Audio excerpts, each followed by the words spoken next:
Le 10 février dernier, jour de son violent accident de voiture, Pierre Palmade n'était pas à son premier délire routier. Si est du moins ce que la juge en charge de son dossier a confié ce mardi 7 mars à BFM Télévision.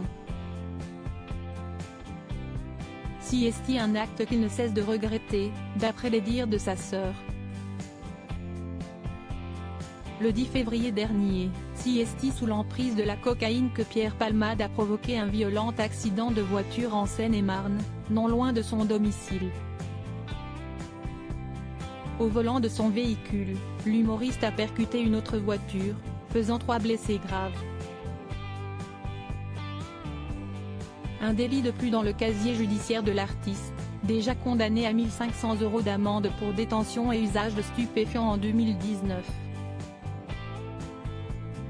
Depuis, Pierre Palmade a été mis en examen pour homicide et blessures involontaires et a récemment fait face à la justice pour répondre aux conséquences de ses actes.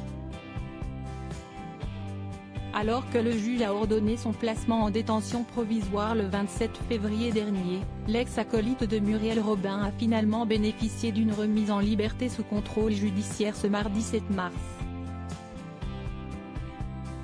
Une décision de justice qui le soumet à plusieurs interdictions, parmi lesquelles celle de conduire une voiture.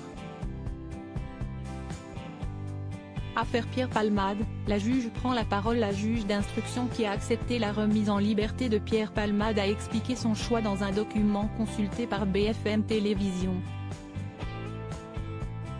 L'hypothèse de reprise des consommations de stupéfiants est minimisée par l'état de santé actuel de Pierre Palmade, et sa prise en charge en milieu hospitalier.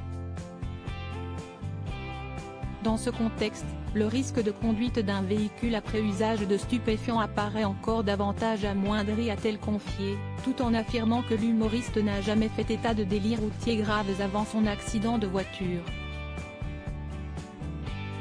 Elle explique tout de même que 11 excès de vitesse de moins de 20 km/h ont été relevés depuis 2011 dans l'historique routier du comédien, ce qui témoigne de l'absence de respect des limitations de vitesse par Pierre Palmade. Elle ajoute, par ailleurs, que l'artiste n'a jamais été condamné pour conduite d'un véhicule après usage de stupéfiants.